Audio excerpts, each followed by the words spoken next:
The original Game Boy was one of the first handheld gaming systems, and with that, other companies tried to cash in on its success. That's exactly what Sega did with the Sega Gamegear. So in this episode, we are going to compare the Gamegear and Game Boy and see just why it fell very short in its success.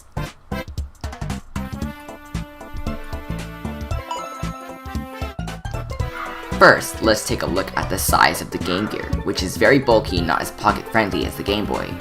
Sega wanted to try and make the Gamegear as impressive as possible, but that meant making this size less portable.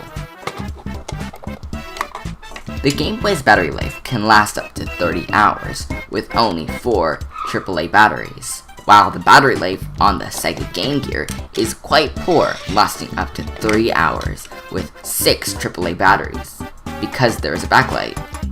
But you could also buy an adapter, which I personally use when playing my Gamegear games.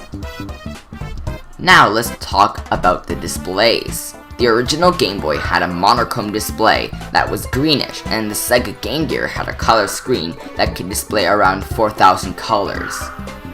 Next, let's take a look at the price of the Gamegear, which was $149.99, while the original Game Boy was a lot cheaper, only coming in at $89.99, which made it a lot more affordable.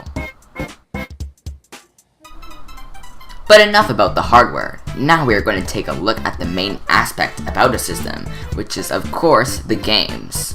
Sega of course has their mascot Sonic the Hedgehog, but Nintendo had their own secret weapon, and that was Tetris. And with that one addicting puzzle game, everyone of all ages bought the system just to play that game. And of course there were more games rapidly coming out, and over time the Game Boy's library grew to 1,000 games and above, while the Sega Gamegear only had around 300 games released over its lifetime. Overall, the Gamegear is mainly a collector's piece. Many stopped working because of capacitor failures. As for myself, I found my Gamegear at a flea market, and though it wasn't working because of a capacitor failure, I managed to get it repaired, and it works perfectly.